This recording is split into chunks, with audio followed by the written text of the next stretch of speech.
এক ভাই আমাকে গালি দিল যে পুরা হইলে বাপ মায়ের সবচেয়ে খারাপ সন্তান, বাংলাদেশের সকল পুলিশ হইলে কুলাঙ্গার, এদের জন্মের ঠিক নেই।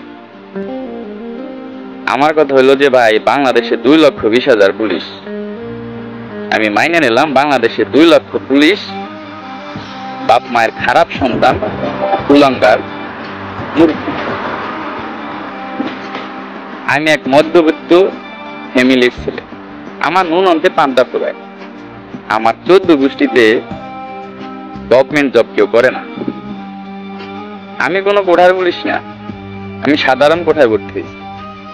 আমার এই চাকরিটা হবে আমি কখনো আশাও করিনি। আল্লাহ আমার রিজিক লেখছিল পুলিশের চাকরি, আজ আমি চাকরি করি, আজ আমি কুলাঙ্গার। আমি একজন স্টুডেন্ট ছিলাম, আমি এইচএসসি পাস করে এখানে আসছি।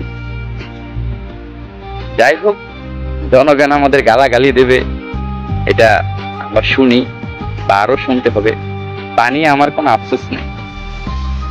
কিন্তু আমার যেটা বলার সেইটা হইলো,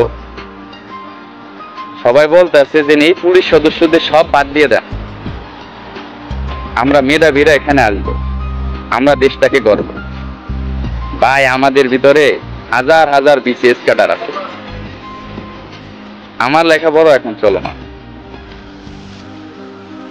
এই যে দেখেন, এখন বাজে রাত 3টা, আমি রাস্তার ভিতরে একা, কেউ নাই, আমি একা আছি। কার জন্য আছি?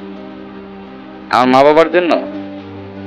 অবশ্যই না, দেশের মানুষের জন্য। সবাই ঘুমাচ্ছে আর আমি সারা রাত এই রাস্তা দাঁড়ায় দাঁড়ায় ডিউটি করব। সকালে ঘুম থেকে তারা উঠবে ফ্রেশ মাইন্ডে, যখন আমারে দেখবে, মানে সরাসরি না পারলে মনে মনে একটা গালি দেবে যে সারা কুলঙ্গারের বাচ্চার মুখটা দেখলাম, আমার দিনটাই খারাপ। তাতেও আমার কোনো আফসোস নেই। কিন্তু কথা হইলো যে মেধাবী স্টুডেন্টরা যে আসবে, বাংলাদেশে তো আবার সরকার গঠন হবে, আওয়ামী লীগ আসুক, বিএনপি আসুক, জামাত আসুক, XYZ যে কোনো সরকার আসতে পারে, দেশের পরিস্থিতি তো আবারও খারাপ হতে পারে। তখন এই যে নতুন করে যে পুলিশ বাহিনী গঠন হবে বা যারা আসতে চাচ্ছেন, ভাই আপনাদের কি গালি দেবে না? কিন্তু আপনারা তো কুলঙ্গার মায়ের সন্তান না, আপনারা তো আদর্শ মায়ের আদর্শ সন্তান। আপনারা বাংলাদেশ গঠন করার জন্য পুলিশ বাহিনীতে আসতে চাইছিলেন, তো আপনাদের তো তখন গালি দেবে। কেমন লাগবে তখন আপনাদের? সব পুলিশ খারাপ না ভাই, সবাই এক না, সবাইকে এক পালায় মাইপেন। 3,000 পুলিশের নিয়োগ আসলে 18 লক্ষ আবেদন করে। এই 18 লক্ষ ফ্যামিলির যে ছেলে মেয়ে, এরা তো খারাপ সন্তান না, এরা মা বাবার আদর্শ সন্তান। সামনে পুলিশের বড় নিয়োগ আসতেছে, পুলিশের অনেক ভ্যাকেন্সি। এখানে কি ভ্যাকেন্সি খালি থাকবে? অবশ্যই খালি থাকবে না। সবাই পুলিশের চাকরির জন্য আবেদন করবে, সবাই চেষ্টা করবে। যখন চাকরিটা হবে সেও বলবে আলহামদুলিল্লাহ, আমি গর্ববোধ করছি, আমি একজন বাংলাদেশ পুলিশ বাহিনীর সদস্য হতে পেরেছি। এই কথাটা আমিও বলছিলাম যখন চাকরিটা পাইছিলাম। মা বাবার মুখে হাসি ফুটছিল, আমার মুখে হাসি ফুটছিল।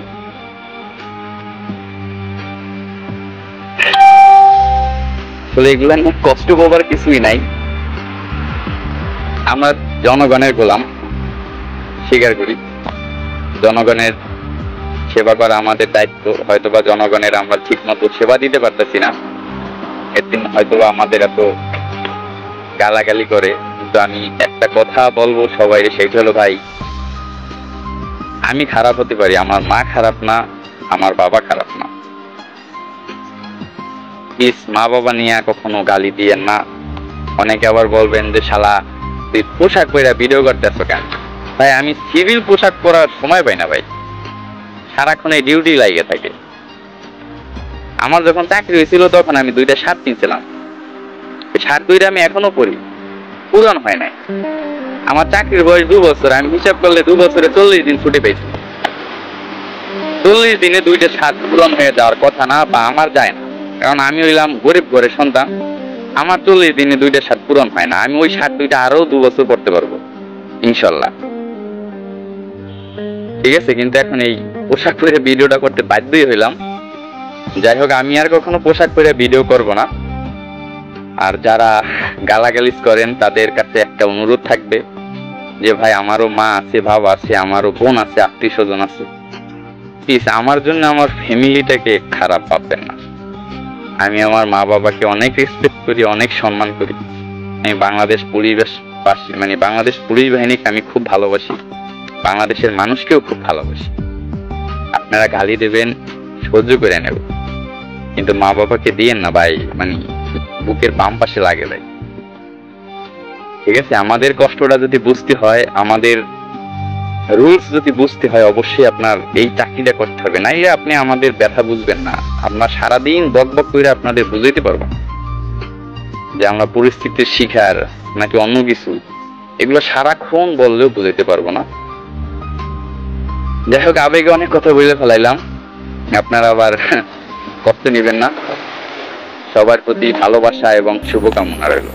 আল্লাহ হাফেজ।